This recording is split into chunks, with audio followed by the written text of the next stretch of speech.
चलो जी, पहला टॉपिक आपने बताया एक्यूप्रेशर का अर्थ एवं इतिहास। देखिए, जनरली आप सब ने कभी करना कभी एक्यूप्रेशर लिया होगा, आप जानते भी होंगे उस विषय में। कभी ना कभी किसी ने अपने पति का गला दबाया होगा, किसी ने दबवाया भी होगा। तो मुख्य एक्यूप्रेशर बिंदु, उससे सब अगला जन्म, अगला जीवन, अगले माँ बाप भी मिल जाते हैं।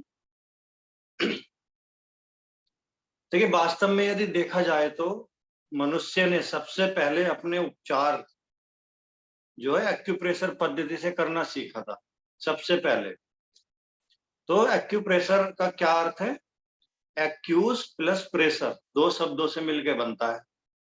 तो जो एक्यूस, ACUS, जो एक्यूस शब्द है वह लैटिन भाषा का शब्द है, जिसका अर्थ होता है सुई, और प्रेशर का अर्थ होता है दबाव डालना, प्रेशर डालना। अर्थात सुई के समान किसी नुकीली वस्तु से रोग के प्रतिबिंबित केंद्रों पर या पॉइंट्स पर दबाव डालना एक्यूप्रेशर कहलाता है। उंगलियों या किसी तीखी वस्तु द्वारा किसी बिंदु पर उपचार देने की पद्धति को एक्यूप्रेशर कहते हैं। एक्यूप्रेशर चिकित्सा वह है जिसमें पैरों, हाथों, चेहरे तथा कुछ शरीर के बिंदुओं पर दबाव डाला जाता है। इन केंद्रों को रेस्पॉन्स सेंटर या रिफ्लेक्स सेंटर भी कहते हैं। वह हिंदी में इनको प्रतिबिंबित केंद्र कहा जाता है। प्रतिबिंब केंद्र इंग्लिश में क्या बोलते हैं? रिफ्लेक्स सेंटर और रेस्पॉन्स सेंटर। तो इन पे दबाव डाल के जिन चिकित्सा विधियों में चिकित्सा की जाती है वह एक्यूप्रेशर कहलाता है। ठीक है, ये तो हो गया इसका अर्थ। अब इतिहास की बात करें तो देखिए, यह चिकित्सा अत्यंत प्राचीन है। बहुत जब से समझो, भारत में तो बहुत अति प्राचीन इसका विकास हुआ है। इसके विकास को लेकर विद्वानों में दो तरह के मत हैं। एक भारतीय मत, एक चीनी या चाइनीज मत। चाइनीज बोलते हैं ये हमने ओरिजिन की है, हमारे यहाँ विकास ज्यादा है। भारत बोलता है वही हमारे यहाँ से इसका उद्भव हुआ है। बट रियल में, वास्तव में उद्भव तो भारत से ही हुआ है। एक्यूप्रेशर का मूल स्थान भारत है। इसका उद्भव भारत में लगभग 6000 साल पहले हुआ था, आज से। तो तब से हम इसको प्रयोग करते आ रहे हैं, 6000 साल पहले से इस चिकित्सा को। इसका स्पष्ट वर्णन भारतीय संस्कृति, सभ्यता और परंपरा में भी प्राप्त होता है। हमारा जो पुराना ग्रंथ है आयुर्वेद, आयुर्वेद में मर्म चिकित्सा के नाम से एक्यूप्रेशर जैसी चिकित्सा का वर्णन किया गया है, परंतु उसका नाम मर्म चिकित्सा है। और शरीर में कुल 33 मर्म स्थान बताए गए हैं आयुर्वेद में, जो एक्यूप्रेशर से भी काफी प्रभावी चिकित्सा है। तो जब आयुर्वेद इतना पुराना है और उसमें इस चिकित्सा पद्धति का वर्णन किया गया है, तो अतः चिकित्सा पद्धति भारत में काफी पुरानी है। भारतीय समाज में पहले परंपरा थी वही स्त्री के, पुरुषों के, बच्चों के कान छेदने की या छेदन की, या उनका छेदन, भेदन, और तरह तरह के क्या आभूषण, हीरे जवाहरात हाथ पैर गले में पहनने की परंपरा थी। तो इसका क्या संबंध था? इसका मूल संबंध एक्यूप्रेशर से ही था। शरीर में ऐसे दबाव बिंदुओं पर प्रेशर बनाए रखना, या उनको छेद देना नसों को। तो क्या था? एक्यूप्रेशर के कारण ही इसका मूल एक्यूप्रेशर था। इस कारण ये भारतीय परंपरा में सम्मिलित था बहुत पहले से।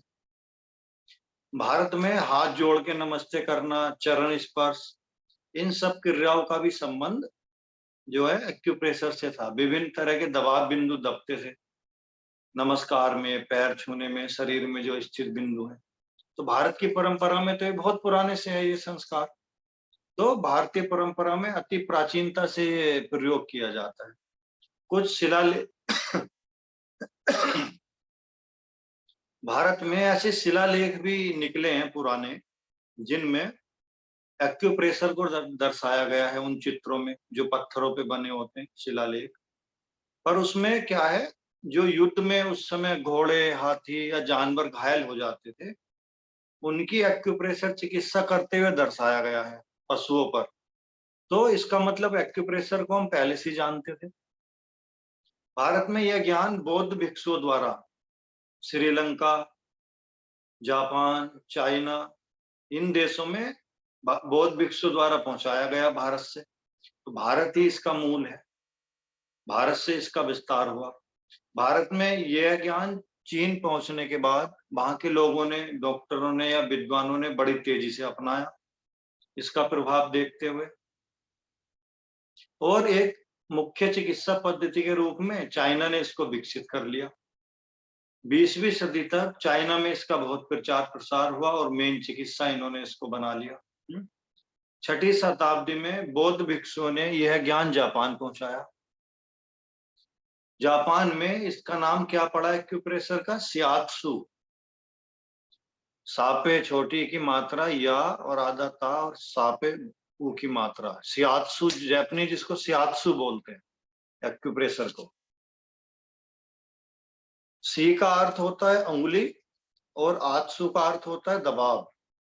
अतः उंगलियों से दबाव देकर चिकित्सा करने को जापानी शियात्सु बोलते हैं, जिसको एक्यूप्रेशर बोला जाता है। डॉक्टर फिट्स जेराल्ड ने, जो अमेरिका के थे, फिट्स जेराल्ड यानी विलियम जेराल्ड भी कहा इनको, इनका नाम है, जो एक अमेरिकी चिकित्सक थे। इन्हें ही आधुनिक युग में एक्यूप्रेशर चिकित्सा पद्धति को उजागर करने का श्रेय जाता है, यानी द्वारा जिन्होंने इस पे काम किया, डॉक्टर फिट्स जेराल्ड। इस प्रकार एक्यूप्रेशर का विस्तार पूरे भारत से संपूर्ण विश्व में हुआ। अब अगला क्या विषय है आपका? विषय क्या है, टॉपिक?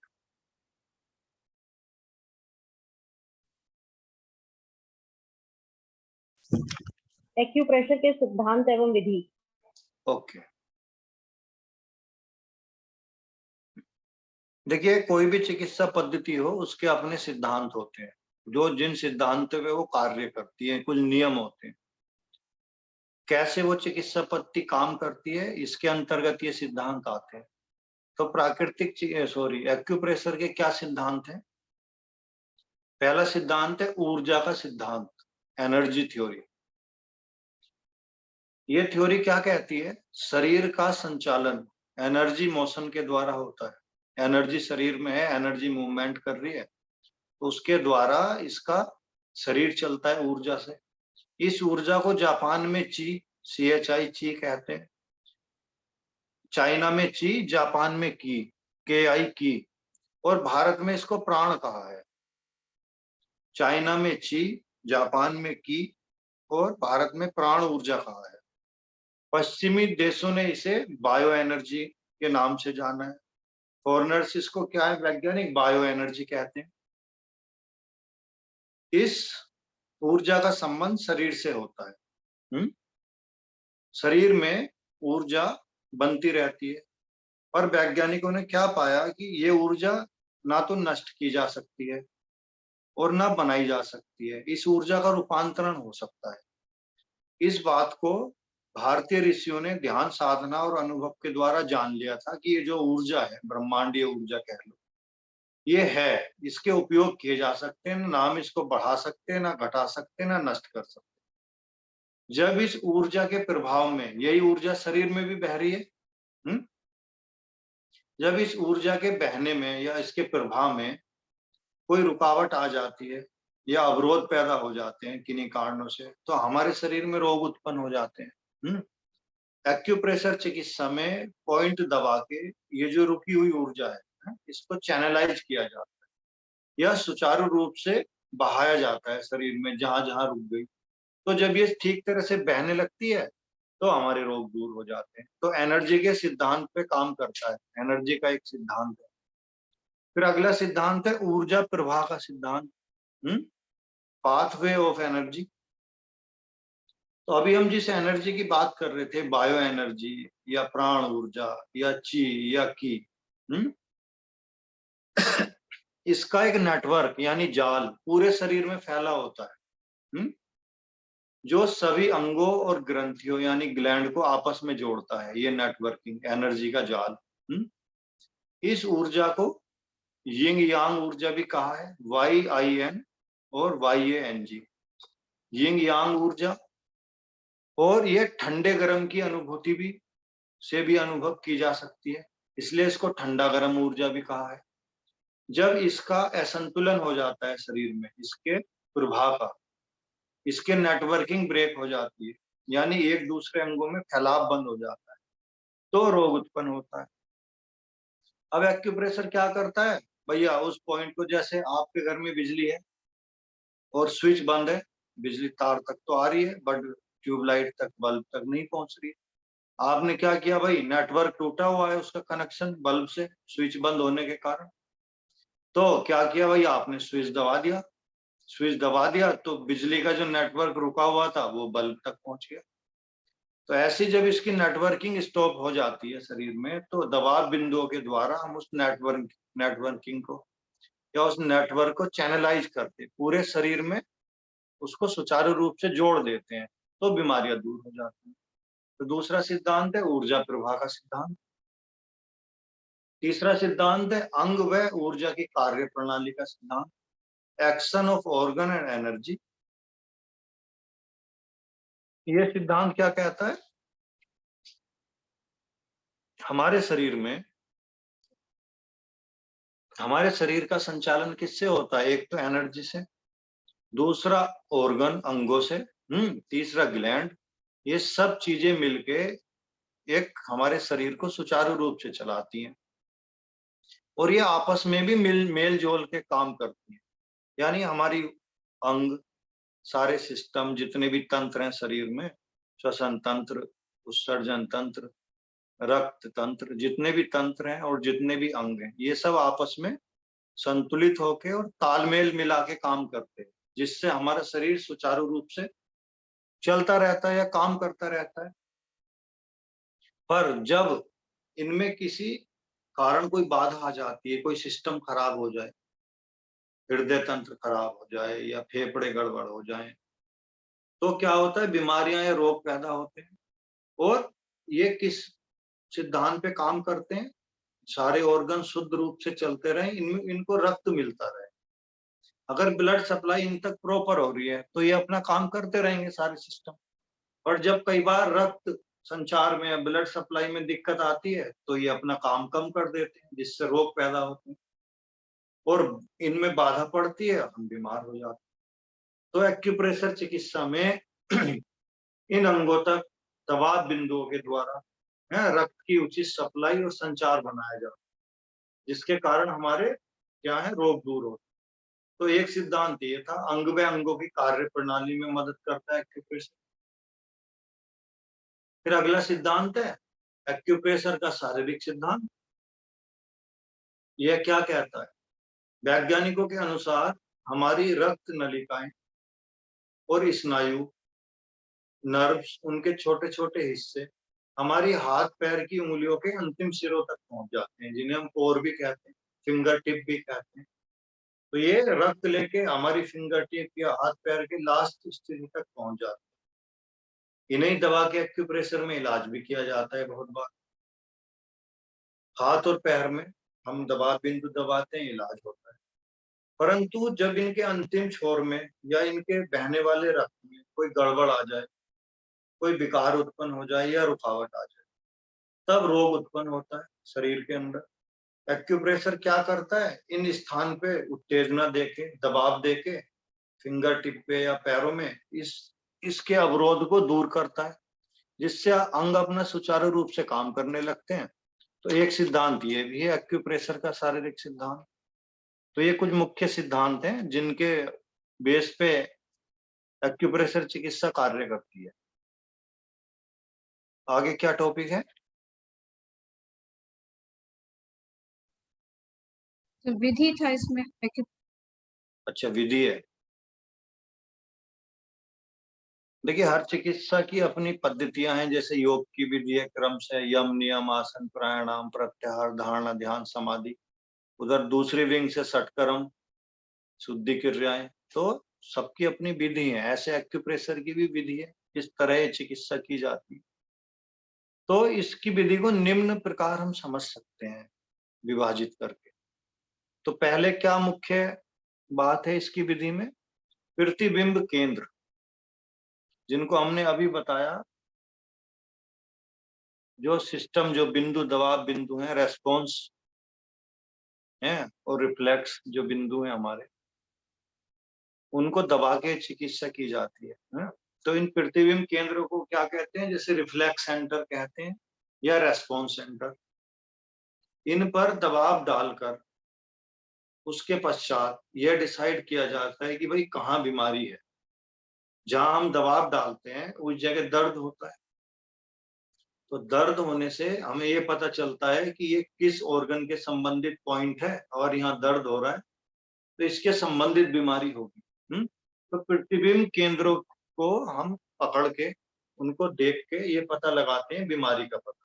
तो इसकी विधि में सबसे मुख्य प्रतिबिंब केंद्र है। इन्हें दबाकर जहां दर्द होता है, जिससे पता चलता है कि किस अंग में बीमारी। फिर अगला जो मुख्य बिंदु है इसकी विधि में, रोग का दर्पण प्रतिबिंब केंद्र होते हैं। रोग का दर्पण प्रतिबिंब यानी रेस्पॉन्स सेंटर। दर्पण माने मिरर, यानी उचित पॉइंट पे जहां दर्द होगा उसी के संबंधित ऑर्गन में गड़बड़ होगी। यानी ये पॉइंट क्या है, मिरर की तरह काम कर रहे हैं, ये बता रहे हैं कि कहाँ क्या समस्या है।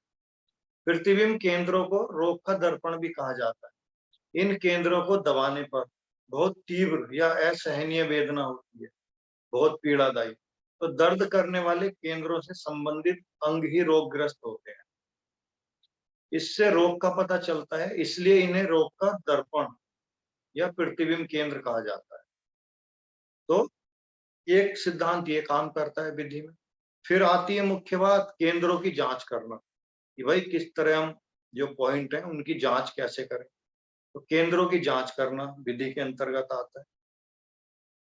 देखिए, चिकित्सा देने से पहले चिकित्सा देने वाले रोगी को प्रतिबिंब केंद्रों की जांच करना आवश्यक है। चिकित्सक का जिस प्रकार सभी की शारीरिक रचना, आकार, लंबाई, चौड़ाई, कद अलग अलग होता है, उसी प्रकार ये बिंदु भी शरीर में थोड़ा किसी आदमी के दाएं बाएं हो सकते हैं, किसी के हल्के से लेफ्ट राइट हो सकते हैं। तो उनकी लंबाई, चौड़ाई, कद के अनुसार ये बिंदु थोड़े अपनी जगह से दाएं बाएं या ऊपर नीचे हो सकते हैं। इन बिंदुओं को दबा करके हमें पता चलता है क्या बीमारी है। जब हम ये बिंदु दबाते हैं तो उन पे दर्द होता है। प्रतिबिंब केंद्र से संबंधित उस अंग को हमें कागज पे नोट कर सकते हैं, भाई किस अंग से संबंधित जो है हमारे ये दर्द हो रहा है, तो उसको हमें नोट करना चाहिए कागज पे। और जब हमने मान लिया दबा दिए बिंदु और पकड़ लिया कि कहाँ कहाँ बीमारी है, क्या है, तो चिकित्सक को एक चार्ट रख लेना चाहिए, है, जिसकी इमेज भी मैंने भेजी है। एक्यूप्रेशर चार्ट उसको रख के, तो जहां जहां दर्द है उस एक्यूप्रेशर चार्ट पे निशान लगा लेने चाहिए कि भाई अगर पैर के तलवे का चार्ट है तो आदमी ने जहां दर्द हुआ उस दर्द की जगह को उस चार्ट पे जो ऑर्गन लिखे हैं, जो बीमारियां लिखी हैं, उस पे निशान लगा लो कि कल हमें कौन कौन से पॉइंट दबाने हैं, कहाँ कहाँ हम इसको दर्द हो रहा था। तो उस चार्ट पे हम निशान लगा लेते हैं उस पॉइंट को पढ़ के, जो रोगी के जहां जहां दर्द हो रहा है। इस चिकित्सा को देने से पहले उपचार के समय रोगी और चिकित्सक दोनों को शांत और तनाव रहित रहना चाहिए। अब हमने पॉइंट तो पकड़ लिए, अब बात आती है दबाव देने की टेक्निक। भाई कैसे हम दबाएं, उसके कितने प्रकार हैं इस विधि के अंदर। तो जो मुख्य प्रकार हैं उनकी मैंने इमेज भी भेजी है आपको। तो पहला प्रकार है हल्का दबाव देकर, यानी फर्दर टच। नाजुक जगहों पर उंगलियों पे अंगूठे से हल्का दबाव देने को फर्दर टच कहते हैं, हल्का दबाव। फिर है सामान्य दबाव यानी नेचुरल प्रेशर। उंगलियों या अंगूठे से उतना ही दबाव देना है जितना रोगी सहन कर सके, इसको बोलते हैं सामान्य दबाव। फिर आता है दो उंगलियों का दबाव यानी डबल फिंगर प्रेशर। इसमें कैसे दबाव देते हैं बिंदुओं पर, एक उंगली के ऊपर दूसरी उंगली रख के दबाव दिया जाता है, वो इमेज में आपको मिल जाएगा। फिर आता है हथेली का दबाव यानी पाम प्रेशर। किसी अंग को एक हथेली से जब दबाया जाता है उंगली का उपयोग ना करके पूरी हथेली से प्रेशराइज करेंगे, तब इस दबाव को हथेली का दबाव कहते हैं। फिर आता है दोनों हथेली का दबाव, यानी डबल पाम प्रेशर। एक हथेली के ऊपर दूसरी हथेली रख के हम जब किसी प्रेशर पॉइंट को दबाते हैं तो ये कहलाता है डबल पाम प्रेशर। फिर आता है पूरे शरीर का दबाव, यानी बॉडी वेट प्रेशर। तो जब दोनों हथेलियों द्वारा पूरे शरीर पे हम दबाते हैं भिन्न भिन्न जगह, तब ये कहलाता है पूरे शरीर का दबाव। फिर आता है इसमें रोटेटिंग, एक विधि आती है उंगलियों या जिम्मी द्वारा। जिम्मी एक उपकरण है, हम अभी थोड़ी देर में पढ़ेंगे। उंगलियों या जिम्मी द्वारा क्लॉक और एंटी क्लॉक घुमाना, उस प्रेशर पॉइंट पे दबाव देना, क्लॉकवाइज एंटी क्लॉकवाइज, तब ये दबाव रोटेटिंग कहलाता है। फिर आता है पुश एंड पुल टेक्निक, किसी बिंदु पर दबाना और छोड़ना, दबाया और छोड़ दिया, दबाया और छोड़ दिया। फिर ये कहलाती है पुश एंड पुल टेक्निक, तो इसका उपयोग किया जाता है विधि में। उसके बाद आती है रबिंग, एक ही बिंदु पर घिसना, रब करना, ये कहलाती है रबिंग। फिर आता है स्टडी एंड डीप, ये एक टेक्निक है, किसी बिंदु पर लगातार दबाव देते रहना, कंटिन्यूअस, इसको बोलते हैं स्टडी एंड डीप। डीप माने गहरा, ज्यादा दबाव देना। फिर आती है माउंटिंग। माउंटिंग क्या होती है? एक के ऊपर एक अंगूठा रखकर जब हम दबाते हैं तो ये माउंटिंग कहलाती है। फिर आती है स्लाइडिंग। देखिए अंगूठे, उंगली या जिम्मी को सरकाते हुए, फिसलाते हुए जब दबाव देते हैं तो इसको कहलाया जाता है स्लाइडिंग। फिर आती है प्लेकिंग। प्लेकिंग क्या होती है? देखिए किसी दबाव बिंदु को हल्का सा पकड़ते हुए ऊपर उठाते हैं, जैसे फूल चुनते हैं ना, सड़क फूल उठाते हैं, इस तरह से उठाने को क्या बोलते हैं? प्लेकिंग, उस पॉइंट को। तो ये 12 या 13 विधि काम करती हैं, ये एक्यूप्रेशर की विधि में इनके प्रकार काम करते हैं। इस तरह से ये विधि की जाती है। अब क्या है अगला?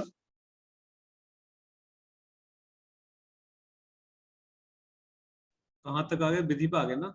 एक्यूप्रेशर एवं सुजोग में साम्यता एवं विषमता।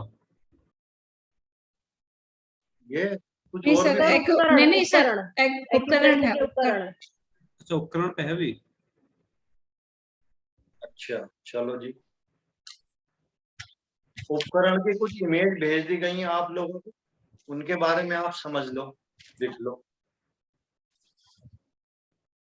देखिए प्राचीन काल में तो उंगलियों व अंगूठों की सहायता से एक्यूप्रेशर दिया जाता था, पर कई बार रोगी जब चिकित्सक के पास बीमार ज्यादा आ जाते संख्या में, बहुत सारे बीमार आ गए, तो उसकी उंगली और अंगूठों में दर्द होने की संभावना हो जाती थी। भाई चिकित्सक को भी तो दर्द हो सकता है।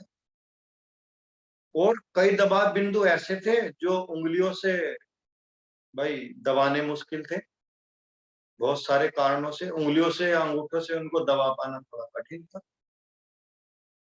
तो फिर विज्ञान ने, आधुनिक युग ने कुछ मस्तिष्क लगाया और ऐसे उपकरणों का आविष्कार किया जिनसे दबाव बिंदुओं को दबाया जा सकता है और एक्यूप्रेशर चिकित्सा में उपयोग किया जा सकता है। अब ये मुख्य उपकरण क्या है? देखिए सबसे ज्यादा जो यूज होता है वो होता है जिमी, JIMME, जिमी यूज होता है। एक निडल की तरह जो होता है, आपने देखा होगा कई बार। इसका जो आपको इमेज भेज दी गई है जिमी की, ये धातु का या लकड़ी का या स्टील और पीतल का बना हुआ यंत्र है, जिसके एक छोर पे हल्की पॉइंटेड निडल, नुकीली एक छोर होता है। उस छोर से हम क्या है, बिंदु को ढूंढते हैं और उससे हम दबाने का प्रयास करते हैं। तो जिमी कई नंबर में आती है, पतली, मोटी, उससे मोटी। तो आपको एक इमेज भेजी गई होगी जिसमें पीतल के रंग की एक लंबी लंबी धातु की ये लंबी स्टिक बनी होंगी जो पॉइंटेड होंगी दोनों साइड से, इसको जिमी बोलते हैं। फिर अगला होता है रोलर। तो रोलर 3 प्रकार के होते हैं मुख्यतः जो यूज होते हैं। तो पहला प्रकार क्या होता है? Hand roller. यह लकड़ी का बना करेले की आकृति की तरह का एक यंत्र है जिसमें हथेली के बिंदुओं को दबाने के लिए उपयोग किया जाता है इसका, हैंड रोलर का। फिर इसके बाद क्या आता है, फुट रोलर।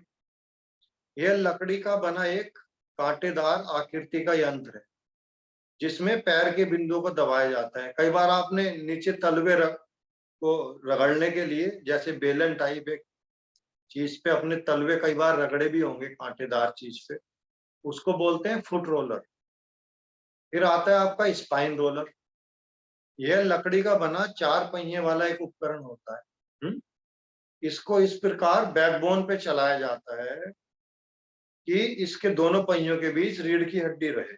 इस प्रकार इसको रोल किया जाता है। इससे क्या है, कमर के जो दबाव बिंदु हैं स्पाइन रोलर से उनको ठीक किया जाता है। फिर आता है मसाजर।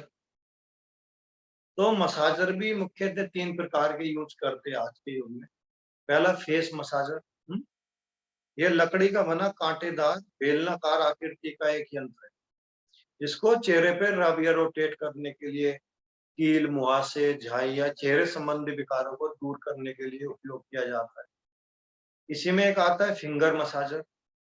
ये धातु की बनी एक रिंग या अंगूठी की तरह होती है, स्प्रिंग की तरह, और इसमें कांटे जैसी आकृति चारों तरफ बनी होती है। फिर इसको हाथ या पैर की उंगली में फंसाकर रब करते हैं, ऐसे इसको चलाया जाता है सभी उंगलियों में दबाव बनाते हुए रिंग को। तो ये एक्यूप्रेशर रिंग भी कहलाती है। इसको वैसे फिंगर मसाजर भी कहते हैं। फिर आता है सेल्फ मसाजर। ये एक तरह की माला पहनते हो जैसे आप अपने गले वगैरह में, तो इस तरह की माला का बना यंत्र होता है। इसमें मोटे मोटे क्या है, राउंड तरह के माला के मनके की तरह इसमें चीजें जुड़ी होती हैं। तो इसमें पहिए की तरह मनके होते हैं। तो इसको कहाँ कहाँ यूज करते हैं, इसमें इसको यूज करते हैं पीठ पे, कमर पे, जब हमारा हाथ कहीं बार ना जाए तो उसको यूज करते हैं, पेट पे। इन जगहों के दबाव बिंदु दबाने के लिए सेल्फ मसाजर का उपयोग किया जाता है। फिर आता है आपका पिरामिड पट्टा। तो ये तो जनरली आपने देखा होगा, एक कांटेदार सीट होती है जिसमें पिरामिड की तरह एक आकृति होती है। आप उस हार्ड सीट पे कई बार खड़े भी हुए होंगे, जैसे पायदान वगैरह की जगह, फुट पैड की जगह वो पड़ी होती है। एक प्लास्टिक की चाकोर एक सीट होती है जिसमें पिरामिड की तरह एक बीच में मैग्नेट लगी होती है और कांटे कांटे उठे होते हैं। उस पे खड़ा हुआ जाता है पैरों के दबाव बिंदु के लिए, तो इसको बोलते हैं पिरामिड पट्टा। कौन कौन खड़ा हुआ है इस पे, हुआ तो होगा जरूर कभी ना कभी कोई, नहीं? चलो कोई बात नहीं, इमेज में आपको देख के समझ आ जाएगा। आप सारे इक्विपमेंट सेंटर पे है, मुझे याद दिलाना दिव्या जी। मैं आपको इसका वो दिखाऊंगा सेंटर पे। ठीक है। एक आध का गले का पॉइंट भी दबा देना, मुक्त हो पाए उधर। फिर आता है आपका एक्यू पॉइंट पेन। ये अभी अभी लेटेस्ट इजाद है। देखिए इसमें सेल बैटरी से चलता है ये पेन, और ये जब हम इसको बिंदु चेक करने के लिए उपयोग करते तो इसमें लाइट जल जाती है, किस बिंदु में क्या गड़बड़ी है, तो रेड लाइट ये जला देता है। ये अभी लेटेस्ट कई 3-4 साल पहले आया है। तो बाबूराम जी इसके इंडिया में ASN है ना, एक्यूप्रेशर इंडियन नेशन सोसाइटी, जो इसके ओनर है वो हमारे मित्र हैं। इनका बहुत बड़ा काम है एक्यूप्रेशर के यंत्र बनाने का। पहाड़गंज में रहते बाबू राम चौधरी। तो ये एक्यू पॉइंट पेन आता है। उसके बाद आता है भाई ये अंगूठी जिम्मी आती है, यानी एक अंगूठे में पहनने का प्लास्टिक का इमेज होगी, उसमें रेड कलर की है, तो वो ऐसे पहन लिया जाता है? और उससे दबाव बिंदु को दबाया जाता है, ऐसे प्रेशर देके यहाँ उसको पहन लेते हैं हम अंगूठे में, और जगह जगह प्रेशर दिया जाता है। उससे अंगूठा तो थकता नहीं है, बट पॉइंट दब जाते हैं आराम से। उसमें कांटे कांटे जैसी स्टिक बाहर निकले होते हैं कांटे, तो अंगूठे में उसको पहन लेते हैं। इस यंत्र से भिन्न भिन्न जगहों के पॉइंट दबाए जाते हैं। फिर वो आते आपका जो और बड़ी मशीन है, नर्व फोर्स मशीन। यह मशीन एक छोटी चौकी या स्टूल की तरह होती है। इसमें मैग्नेटिक फील्ड होते हैं तथा वाइब्रेशन से चलने वाली मशीन लगी होती है। ये मैग्नेटिक फील्ड क्या करते हैं, हमारे शरीर को वाइब्रेट करती है। कई बार आप इस पे खड़े भी होते हैं, हिला देती है पूरे शरीर को, खड़े होने के बाद वाइब्रेशन पैदा कर देती है इसमें। और इसके जो कांटे जैसे यंत्र हैं वो आपके पॉइंट पे एक्टिव करते हैं। ये 3 साइज में उपलब्ध हैं आजकल, बड़े साइज में, मीडियम में और पॉकेट साइज में भी आ गई हैं कुछ मशीनें ऐसी। तो ये मुख्य मशीन है, इसमें इलेक्ट्रोमैग्नेटिक तरंगें उत्पन्न होती हैं। इन तरंगों से, ये तारों के द्वारा शरीर तक ये तरंगें पहुंचती हैं, जिनसे हमारे केंद्र एक्टिव होते हैं। तो ये मुख्य कुछ उपकरण है एक्यूप्रेशर में जो कार्य किए जाते हैं। अगला टॉपिक बताओ भाई। एक्यूप्रेशर के लाभ, विभिन्न दाम बिंदुओं का परिचय। अच्छा, लाभ भाई बताओ जरा 2-4 लाभ आप भी, हम आपसे भी पूछ लें क्या लाभ हो सकते हैं।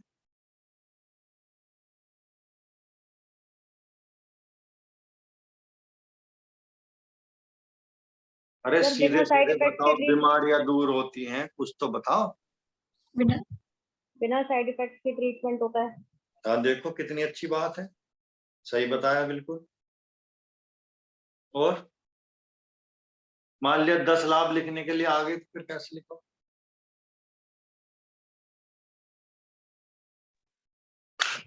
फिर लिख देना, दिव्या ने भी यही लिखा है 1 नंबर, फिर दिव्या लिख दी, प्रीति ने ऐसा लिखा है 2 नंबर। सर कम खर्चीली होती है। हैं? हाँ कम खर्चीली है। किसी तरह की कोई औषधि नहीं लेनी पड़ती सर इसमें। हाँ सही बात है। तो ऐसे थोड़ी लिखोगे, बिना औषधि की चिकित्सा है? ऐसे लिखोगे ना।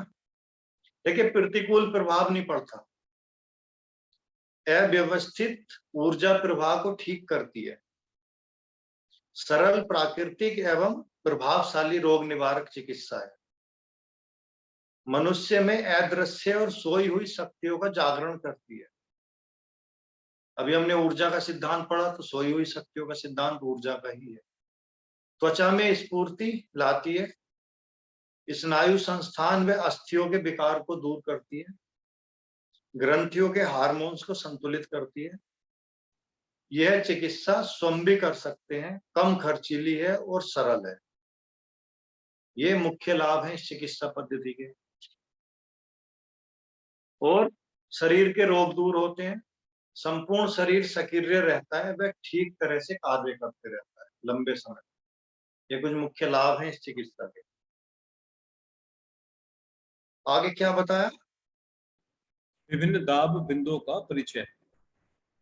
ठीक है, देखिए एक्यूप्रेशर में रोगों से संबंधित शरीर पर विभिन्न प्रकार के दबाव बिंदु होते हैं। ये 4 प्रकार के होते हैं। हाथ में या हाथ की हथेली के दबाव बिंदु, दूसरा प्रकार पैर या पैर के तलुओं के दबाव बिंदु, तीसरे बिंदु चेहरे पे पाए जाते हैं, चौथे बिंदु कान पे पाए जाते हैं, कानों पे।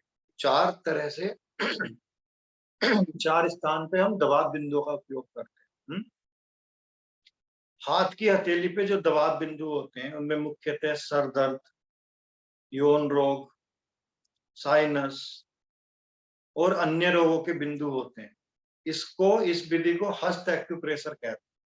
आपको एक इमेज भेजी गई होगी, उसमें एक हाथ का चित्र होगा।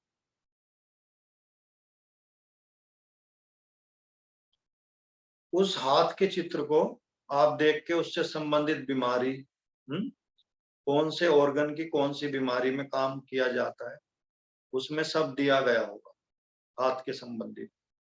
तो ये ऑनलाइन तो पढ़ा पाना मुश्किल है, इसमें से चित्र बना के आपको ना, एक पैर का चित्र बना के, जो कह रहे हैं ना मुख्य दबाव बिंदु, और आपको एक ब्लैक डॉट काला करके वहां लिखना पड़ेगा साइनस।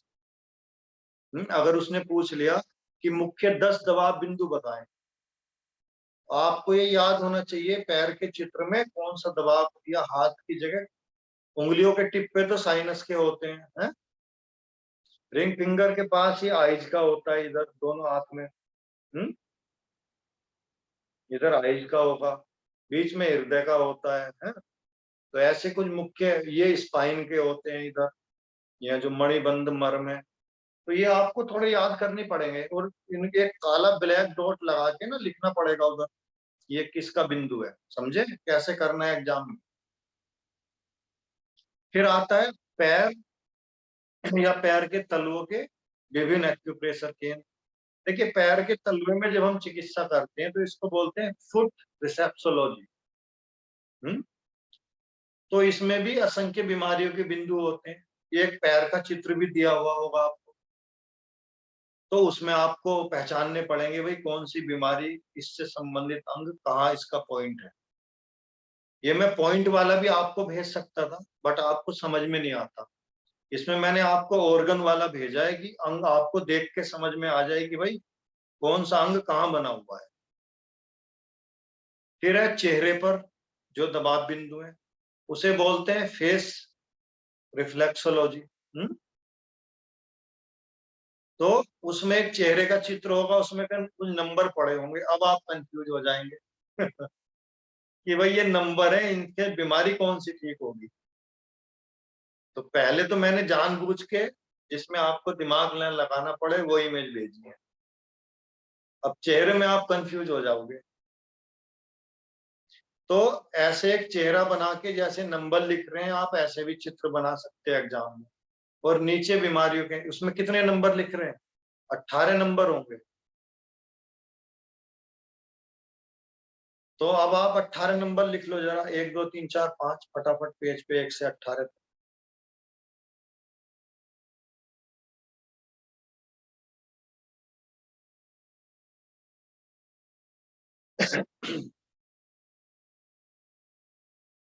लिख लिए। ठीक है, अब मैं जो जो क्रम से बोलूंगा उन नंबरों के आगे लिखते चले जाना। प्रजनन अंग, यकृत, मूत्राशय, हृदय, गर्भाशय, आमाशय, छोटी आंत, प्रोस्टेट। 8 नंबर तक आ गए। 9 और 10, 9 या 10 दोनों पित्ताशय के हैं। 11 एंड 12 तिल्ली यानी स्प्लिन का है। 13 और 14, 13 एंड 14 किडनी यानी गुर्दे का है। 15 एंड 16 फेफड़ों का है। 17 एंड 18 बड़ी आंत का है। पूरे हो गए।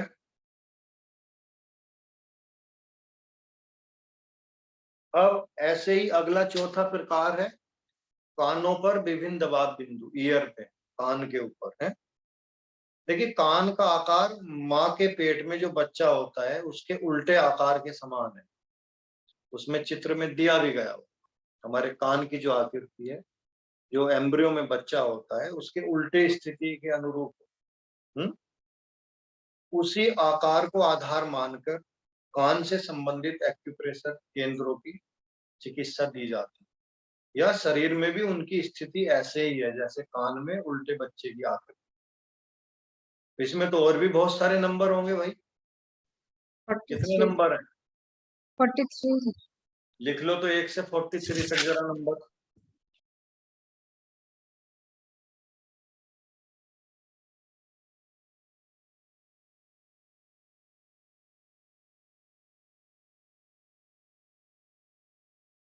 हर नंबर के आगे एक नाम लिखते चले जाना जो बोलूं।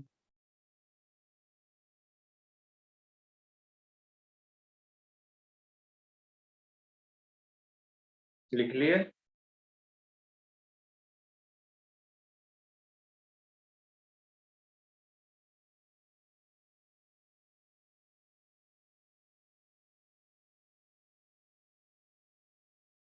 लिख लिया। ओके, पहला लिखिए टॉन्सिल, अपेंडिक्स, एडी, घुटने का जोड़, हाई बीपी, दमा, हिप यानी नितंब, साइटिका, कूल्हा,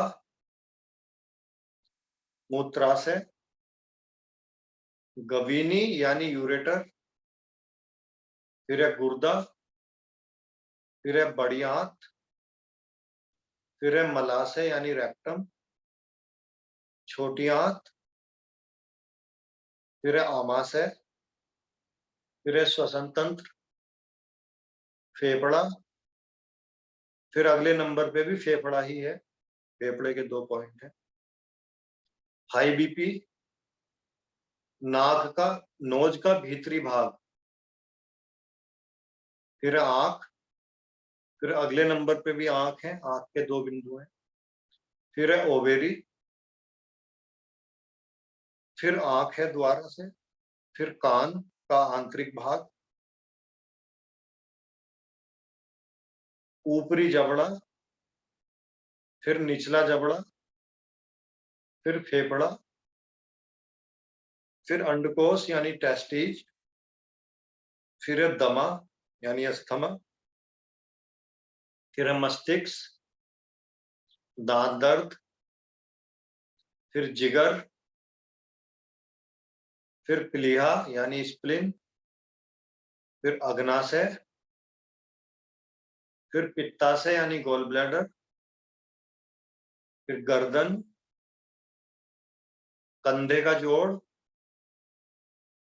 फिर अगला नंबर कंधा, फिर पेट, फिर कोहनी यानी एल्बो, फिर घुटना, फिर नितंब का जोड़ यानी हिप ज्वाइंट। 43 पूरे हो जाने चाहिए वैसे।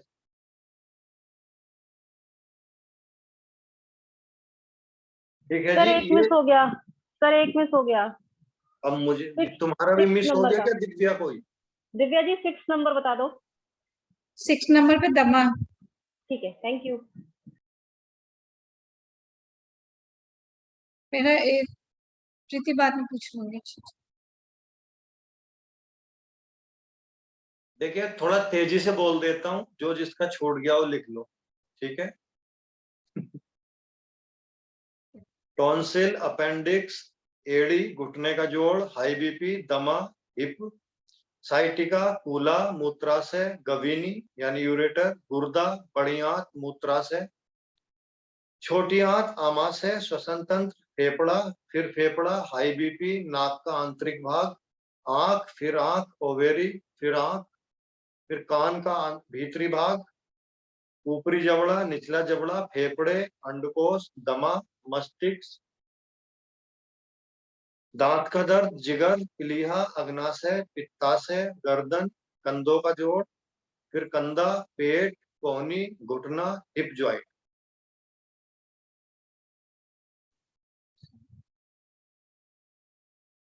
इस प्रकार ये मुख्य दबाव बिंदु हैं शरीर में, जिनको दबाते हम भिन्न भिन्न स्थानों पे 4 तरह से चिकित्सा करते हैं।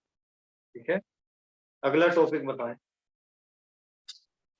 Sir acupressure. एक क्वेश्चन है। हम्म, सर इसमें जो हाथ और पैर वाला फोटो दिए हुए उसमें उसमें हार्ट नहीं दिख रहा कहीं पर भी। भाई उनसे छूट गया होगा, आप कहीं भी बिंदु लगा के लिख दो। हृदय का मध्य में होता है, इधर होता है, इधर। ठीक है, अब याद हो गया। अगला क्या टॉपिक है? एक्यूप्रेशर एवं सुजोग में साम्यता और विषमता। साम्यता मतलब समानता क्या है, और विषमता मतलब भिन्नता क्या है। बहुत ज्यादा शुद्ध हिंदी यूज कर दी भाई कामाख्या ने तो। ठीक है जी, एक्यूप्रेशर और सुजोग में समानता। देखिए एक्यूप्रेशर एक ऐसी चिकित्सा है, पहले समानता की बात करते हैं। भाई आप कहीं जा रहे हो, बस में हो, कार में हो, किसी भी स्थान पे हो, कोई बीमारी या समस्या आने पे इसका उपचार कहीं भी दिया जा सकता है। इसी प्रकार सुजोग में भी अधिक समय देने की जरूरत नहीं पड़ती, और किसी भी परिस्थिति में इसका उपचार भी दे सकते हैं सुजोग का। बेसिकली सुजोग क्या है? सुजोग एक्यूप्रेशर से, सुजोग को मुख्यतः क्या अंगूठे में भी माना गया है, पूरे शरीर को ना एक विधि में सुजोग। तो सुजोग में जो दबाने की जो उपकरण है बहुत पतले होते हैं, निडल की तरह। इसमें थोड़े मोटे होते हैं। कार्य विधि ये भी सुजोग भी इसी तरह चला है। फिर अगली क्या समानता है, एक्यूप्रेशर बहुत जटिल व कठिन प्रक्रिया नहीं है, इससे कोई भी सामान्य थोड़ी बुद्धि वाला व्यक्ति भी इसको सीख के अपना सकता है, कार्य कर सकता है। फिर सुजोग की पद्धति में इससे रोग का निवारण अपने आप स्वतः उपचार करके भी किया जा सकता है, इसको स्वतः स्वयं भी प्रयोग में लाया जा सकता है।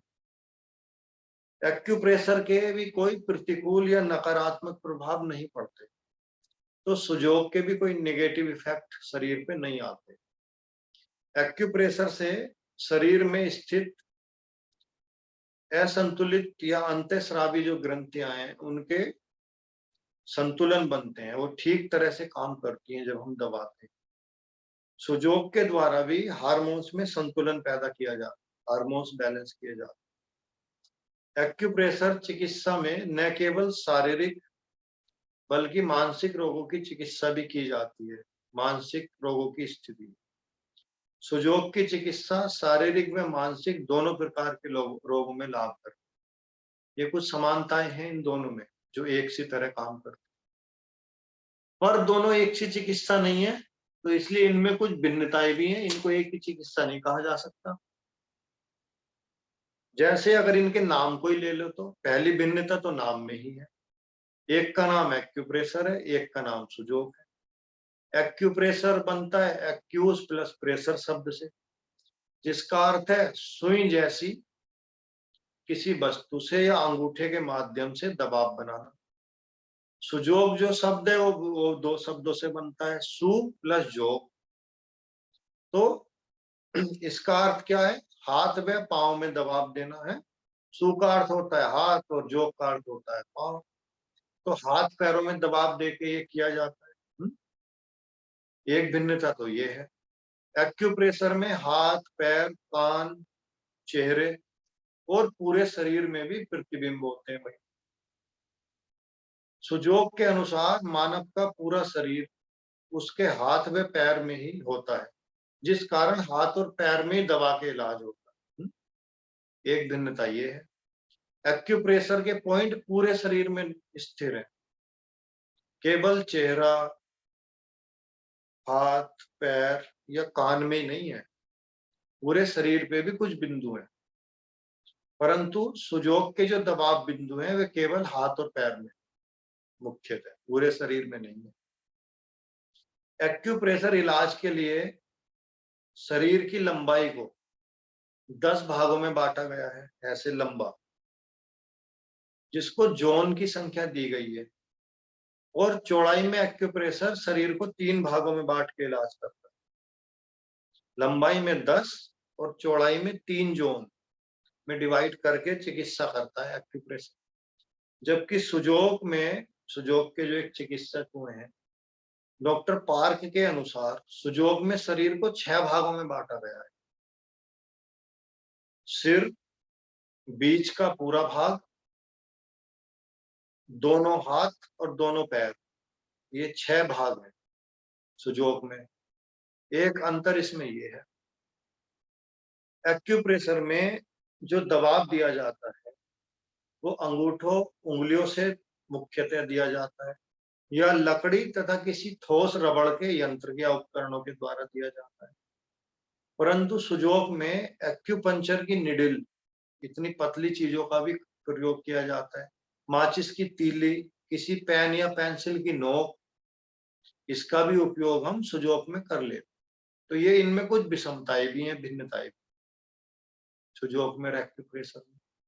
तो और तो कोई टॉपिक नहीं है सर। सुजोग भी इंडियन है, मतलब ये भी हिंदुस्तान में ही हुई है, लेकिन नाम बदल दिए गए। इसकी एक बड़ी प्रसिद्ध डॉक्टर है, डॉक्टर सलीला तिवारी। उन्होंने अटल जी के घुटने का ट्रीटमेंट इसी विधि से किया था, सुजोग की। मेरी काफी अच्छी परिचित है, अब तो मुझे पता नहीं है भी या नहीं, बहुत साल हो गए मिले हुए। है तो सब भारतीय, लोगों ने इसको अपना अपना के ना अलग अलग नाम दे दिए। ऐसी विश्व में कोई चिकित्सा विधि, पद्धति या ज्ञान नहीं है जिसका उद्भव भारत से ना हुआ हो। शून्य हो या दशमलव हो, सब भारत की देन है पूरे विश्व को। बट हम लोग इन पे इसके अंतिम परिणाम तक नहीं पहुंच पाए। हमने प्रारंभ सबका दिया है, अंत किसी का भी नहीं दिया। हमारे यहाँ लगातार रिसर्च होती रहती। तो देखिए ओरिजिन तो सभी के हैं। अब अमेरिका को क्या आदत है, हर चीज को अपना ठप्पा लगा के